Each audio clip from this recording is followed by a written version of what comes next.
आप में से बहुत लोग कहेंगे कि अगर माता नहीं आती तो वो हमारे दिल की बात कैसे बता देते हैं? वो कैसे कह देते हैं आपके घर में 3 कुत्ते हैं? वो कैसे बता देते हैं कि आपकी जेब में 500 रुपए के 3 नोट रखे हैं? कैसे बता देते हैं? वो कैसे बता देते हैं कि आज सुबह तुम मूँग की दाल खा के आए हो? बोलो, अगर माता नहीं आती तो बताओ शर्मा जी ऐसा क्यों कहते हैं वो? आपने भगवती को इतना आसान समझ रखा है कि वो आपको ये बताएँगी कि आप मूँग की दाल खा के आए हैं। आप भगवती को इतना समझ रहे हैं फ्री हैं। जाइए वैष्णो के दरबार में पता लगेगा कैसी भीड़ लगी है भगवती जगजननी के दर्शन करने की। जाइए मुंबा देवी, जाइए मीनाक्षी टेम्पल, जाइए शताक्षी माता के भवन में, जाइए विंध्यवासिनी के दर्शन करके, जाइए कांगड़ा जी, चामुंडा जी, आपको पता लगेगा लाखों लाखों की कतार भगवती के दर्शन करने को खड़ी है। अब वो कैसे बता देते हैं? मैंने क्यों कहा ऐसा? हम बिजी हैं तो माँ तो हमसे भी ज़्यादा बिजी हैं, लाखों कष्टों को हरती हैं वो रोज़। तो भैया अब इस पर्दे की आड़ में क्या होता है कि हमारी यक्षिणियाँ होती हैं, 84 प्रकार की यक्षिणियाँ होती हैं। ऐसे लोगों को निम्न श्रेणी की सिद्धियाँ प्राप्त होती हैं, शमशान घाट में सिद्धि कर लेते हैं और छोटी-मोटी 2-4 सिद्धियाँ कर लेते हैं। एक होती है कर्ण पिशाचिनी, वो तो मैंने आपको बहुत पहले बताया था। तो कई प्रकार की ऐसी सिद्धियाँ वो छोटी-छोटी हासिल कर लेते हैं, तो वो उनके कान में उनको बता देती है।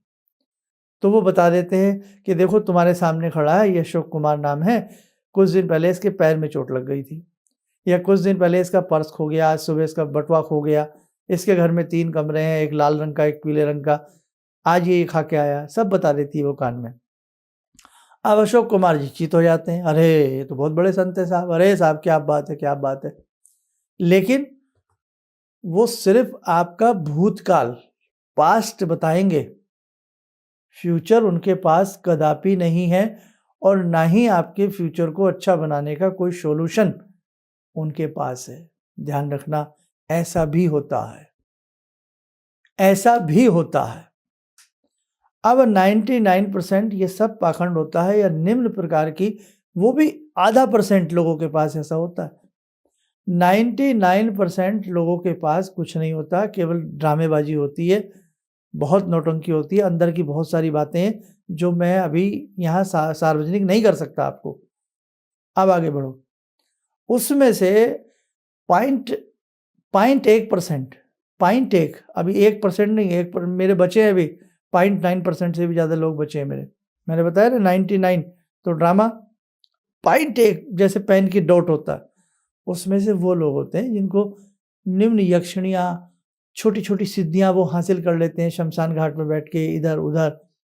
उससे वो कान में उनके बताती रहती है, किसी के अंतरंग में वो चीज़ उतर जाती है और वो अपना लिख देंगे या आपको बता देंगे, आप वहाँ उस नौटंकी का शिकार हो जाएँगे।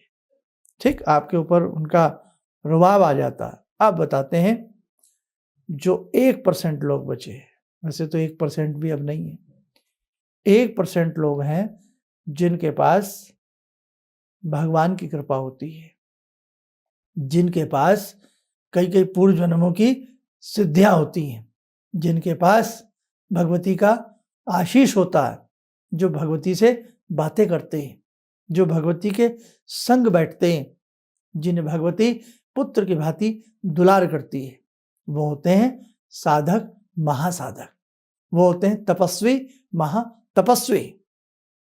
वो आपका भूत, वर्तमान सारी चीज़ें पानी की तरह बयाँ कर सकते हैं, लेकिन वो भीड़ से परे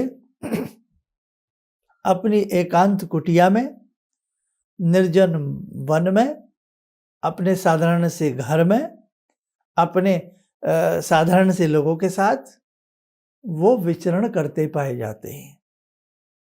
हाँ, बिल्कुल, हमारा देश तपस्वियों का देश है, हमारा देश मनुष्यों का देश है। हमारे धर्म में हज़ारों प्रकार के तपस्वी हुए हैं और आज भी हैं। मुझ गरीब को भी अनेकों बार ऐसे तपस्वियों के दर्शन हुए हैं और परम पूज्य गुरुदेव के साथ तो बहुत अच्छा मौका मिला है, जिनको आपने सुना भी हो, पांचांगनी विद्या भी उनको सिद्ध थी और कुंडलिनी जागृत भी गुरुदेव की थी। वो ऐसे किसी को नहीं बताते हैं, वो ऐसे किसी से मिलना पसंद नहीं करते हैं। लेकिन जिस खास शिष्य पर उनका भाव होता है, मन होता है, भावना होती है शिष्य की भी, भूत भविष्य वर्तमान पानी की तरह बता देते हैं। लेकिन जो अच्छे शिष्य होंगे उनके ऊपर कृपा होती है, जो भावुकता के साथ गुरुदेव से मिलते हैं उनके ऊपर कृपा होती है। बनावटी लोगों से सदैव इस प्रकार के तपस्वी मनीषी दूर रहते हैं। और बहुत भविष्य वर्तमान ही नहीं, वो ऐसे तपस्वी होते हैं, ऐसे मनीषी होते हैं जो आपकी जिंदगी को क्षण भर में बदल करके रख दें। लेकिन वो तपस्वी मिलना मुश्किल होते हैं, या मिल जाएं तो वो तपस्वियों की कृपा बरसती है। ये एक सौभाग्य की बात होती है।